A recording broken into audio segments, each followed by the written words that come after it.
Issue 1 of 3, Author Study, Mo Willems. Things to look for in our study of Mo Willems. Main characters, setting, problem, solution. When we talk about main characters, you'll see a smiley face. And when we're talking about setting, you'll see a house. Problem, you'll see an X. And solution, you'll see a check mark. Main characters, who the story is about. Main characters can be a person like mom or dad, an animal like pigeon or duckling, anyone or thing the story is about. It's mostly about me, you know. I'm the main character. I'm a main character too. Setting, where the story takes place. Settings can be anywhere like a park, school, beach, or even the jungle. Look for clues in the story to help you find the setting. Some stories don't have any clues, so you have to imagine where you think the story is taking place. Where are we? I have no idea. I know where we are. Problem and solution. The problem is what is wrong in the story. The solution is how the problem was solved. The problem is found in the middle of the story. The solution is found in the end of the story. What is your problem? No problem here. The Pigeon Finds a Hotdog. Words and Pictures by Mo Willems. Flap, flap, flap, flap, flap. Ooh, a hot dog. Yummy, yummy, yummy, yummy. Ah, scooty, scoot, scoot. May I help you? Is that a hot dog? Not a hot dog. My hot dog. Ah. I have a question.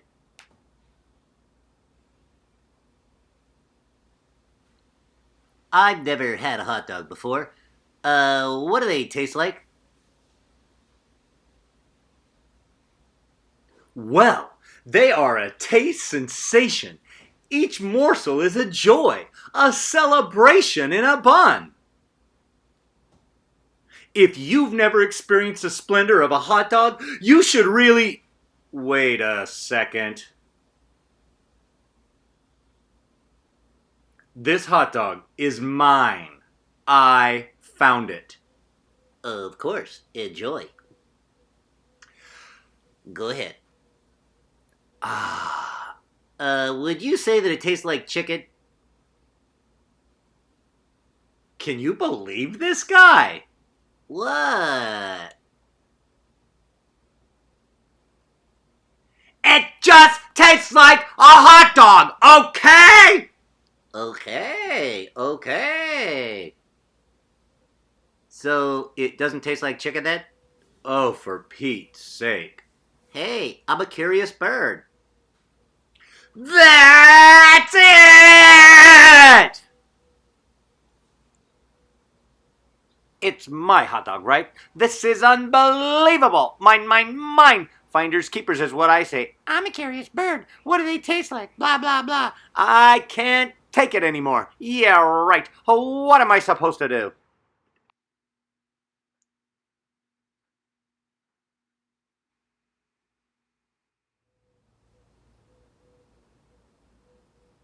I think I've got an idea. You know, you're pretty smart for a duckling.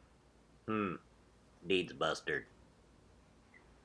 Get into it. Story breakdown time.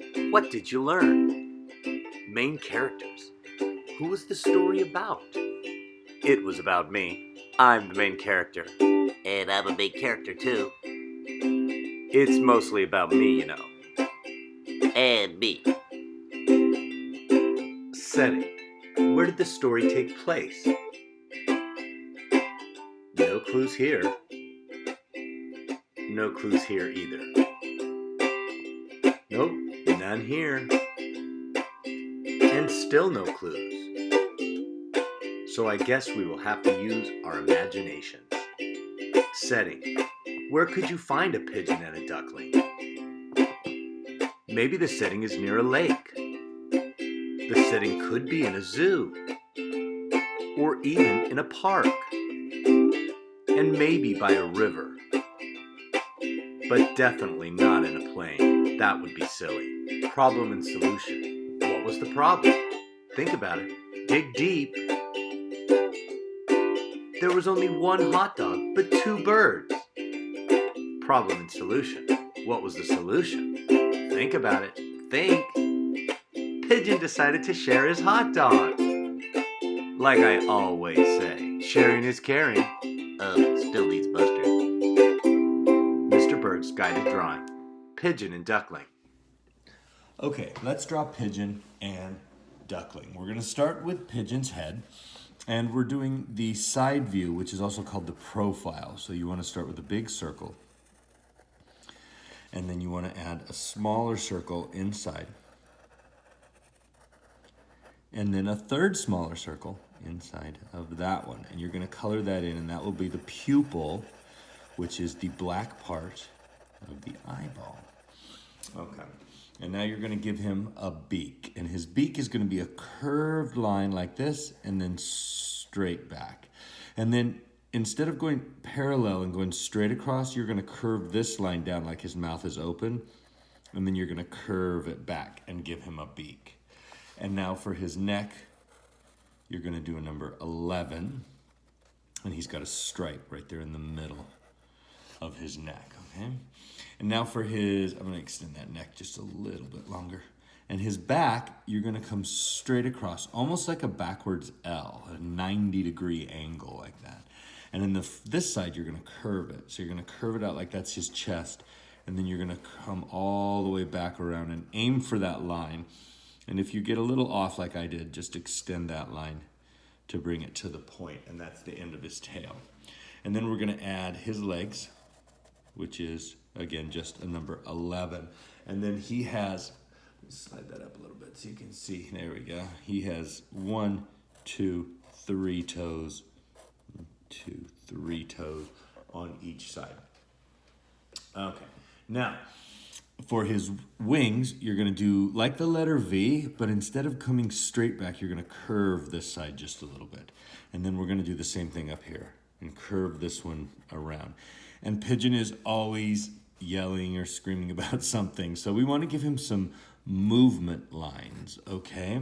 And this shows motion. So you give a couple of that, and now it looks like he's waving his arms around. And if you know how he gets kind of crazy sometimes, you can also throw a couple little feathers out like this, where he's getting really excited and his feathers are flying all the way around.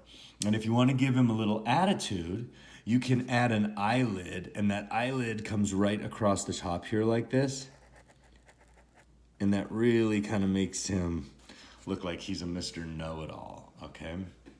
And we know that Pigeon is talking to Duckling about a hot dog. So let's add that hot dog. And the hot dog's going to be an oval. That's the bun right there. So you want to give it a nice oval. And then you want to start on the edge here and here. See, I have little sticks kind of sticking out. Okay? And that's the hot dog itself. So you're going to come out, make it longer. Now go real close to the edge of the bun and straight back. It's like a really skinny oval, just like that. Now go from the same line here. You're going to put a little line up, and the same line on this back side, and you're just going to curve that. That's the back side of the bun. And there is his hot dog. So let's draw Duckling. Now Duckling has the same head as Pigeon, so we're going to do that profile head again. And then you're going to give him the circle inside, the same thing. But his eye, this part here, his is really big, so you're going to make it a really big one. And we're going to make it look like he's looking down, okay? And we're going to give him that 11 neck. And same thing, you're going to puff this side out, okay? But this side, instead of going straight back, it's going to be like a smiley face. So we're going to put that smiley face, okay?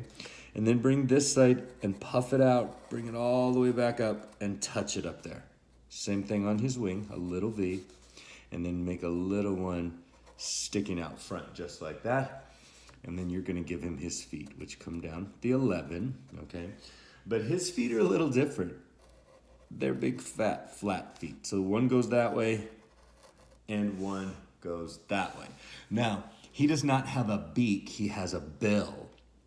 And his bill is like the letter U, and we're gonna put it here, and then the bottom one is also like a letter U, and it's gonna go here. We're gonna kind of turn his head back like he's looking the other direction. Now, we wanna give them the speech bubbles that they use when they're speaking to each other. So he found this hot dog, so he's gonna say, "It's mine." And I'm gonna use all capital letters because when you use all capital letters, that is a symbol in writing that you're yelling. M-I. Sometimes talking and drawing or writing at the same time is difficult. So you might want to pause the video and do your writing, and then you can watch it a little bit. Okay, so here's what I do. I'm gonna start my bubble and go around. I like to draw the words first so that you can make sure that the bubble fits. You leave a little opening and then add a V, and you just aim it at the mouth, just like that, okay? And if you're really serious, you can even underline it twice. That's like he's really mad, and add exclamation point, something like that, okay? Now, you'll notice in the books that when Duckling talks, he doesn't have a sound bubble or speech bubble. He has a little line, and then he just says, okay, okay. You notice that I accidentally called it a sound bubble because if it's not talking, like say there's a car and it crashes into a wall, you would use the bubble to make a sound. I-M-I-G-H-T. I might share. Now, let's add that circle all the way around. I'm gonna bring that circle here and then bring this one. See how I left that opening? And aim it at his head. So now you have him saying more than one thing. He can say a lot of different things. I might share. I might not. Now, he might not want to say that out loud. He might just be thinking that. So if he's thinking that, it's not called a sound bubble or a speech bubble. It's called a thought bubble. And you give it little circles for a thought. And then, like a cloud, you bump all the way around it. And then that is telling us this is something that he's thinking. He's not saying it out loud. He's using his inside voice. There we go. I might share. And in his head, he says, I might not. There you go. We have Pigeon, Duckling, and of course, the hot dog.